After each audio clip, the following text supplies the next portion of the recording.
మహావిష్ణు యజ్ఞవల్కి సూర్యచంద్రులు తర్వాత కృష్ణ సాందీపులు ఎంతో మంది యచలబోధ సడుచుకుంటూ జన్మరహితమే అచలము. జన్మరహితం కాకపోతే అచలం ఉందా? జన్మరహితం అంటే మూలు ఏం కావాలి? ఏదైతే ధనం ఇస్తే జన్మరహితం కాదు, మళ్ళీ బొట్టెడితే జన్మరహితం కాదు, పాటలు పద్యాలు ఎన్నిసార్లు చెప్పుకున్నా జన్మరహితం కాదు.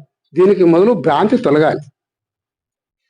భ్రాంతి లేకపోవటమే జన్మరహితం. భ్రాంతి ఎప్పుడైతే కూడుకున్నదో మళ్ళీ జన్మ వస్తుంది. ఏ దానిపైన భ్రాంతి లేనిదే జన్మరహితం. ఈ జన్మకు 5 బంధాలు ఉంటాయి. 5 బంధాలు తెంపుకోనాలి. ఈ జన్మరహితం కాదు. జన్మబంధం అనగా జన్మబంధం, రాయబోయే జన్మబంధం, పూర్వజన్మ బంధం, తల్లిదండ్రుల బంధం, యోని బంధం అని 5 బంధాలు ఈ జన్మకే ఉన్నాయి. ఈ జన్మని ఈ 5 బంధాలు ఎప్పుడు తెంపుకోవడం అప్పుడు కోరిక లేని వాడైతాడు. ఈ అచల బోధనగా సర్కస్ తీగ మీద ఒక్క దొమ్మరి వాడగా నా కాళ్ళు చెప్పులు వేసుకొని తీగ మీద గల పట్టుకొని ఎట్లా నడుస్తాడో ఈ అచల బోధ అటువంటిది. ఏ దానిలో మిస్టేక్ అయినా కింద పడిపోతాం. ఈ అచల ప్రభావం అటువంటిది. ఏ దానికి మనసిస్తువో అక్కనేతో. ఇది అచల బోధ అంటే సామాన్యం కాదు. ఇలాంటి పెద్దలు వెంకటదాస నాయన గారు మాకు ఎల్లవేళ ఇక్కడ ఉల్లంకొండమైనా గుంటూరు అయినా మాకు వెళ్ళలేదు. నాయన మీరు చెప్పాలి, బోధ చెప్పాలి, అందరికీ చెప్పాలని చెప్పిన మాకు ధైర్యం చేస్తూ సహాయకారాలు అందిస్తూ ఈ పెద్దల్ని మనం ఎంత చేసుకున్నా మనకు తక్కువని. వీళ్ళకి ఎంత పాదపూజ పెట్టినా వీళ్ళు ఎంత పోడుకున్నా తక్కువని. గురువుకు అతీత స్వరూపమైన పరమాత్మ స్వరూపం. సూర్యచంద్రాలు, మేరుపర్వత శిఖరాలు, కామధేనులు, కల్పవృక్షాలు ఇవన్నీ గురువు కిందివి కానీ గురువు మించినవి కావు. గురువుని నరునిగా భావించకూడదు. వెంకటదాసన ఆయన మనిషిలే మన లెక్క. ఏమీ ఉపదేశం ఇచ్చే చెప్పి కూడా కాదు. గురువుని నరునిగా భావించిన వానికి నరకమే, వానికి జన్మమోక్షం దొరకదు. గురుడు హరుడు, పరమాత్మ స్వరూపుడు. ఎప్పుడైతే గురుని హరునిగా భావించిన వానికి సాధన చతుష్ సంపత్తిరింగి నిత్య వస్తువు నిలుచుకొని ఈ జన్మబంధం దింపుకొని భ్రాంతి లేకపోవడమే అచల ప్రభావాన్ని పెద్దలు నిర్ణయించారు. ఎందుకంటే ఇంకా మంది చాలా ఉన్నారు. నాకు ఇచ్చిన అవకాశం పెద్దలకు ఇస్తున్నా. జై సద్గురునాథ ప్రభు మహారాజుకు జై.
ఉన్నాడు అంటే ఆయన కూడా చక్కగా మన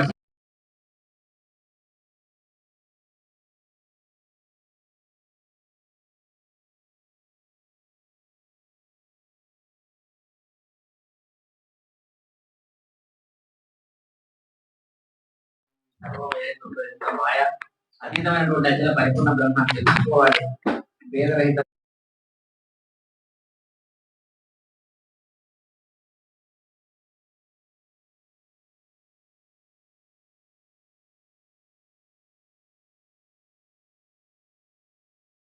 తక్కువనే ఉన్నారు.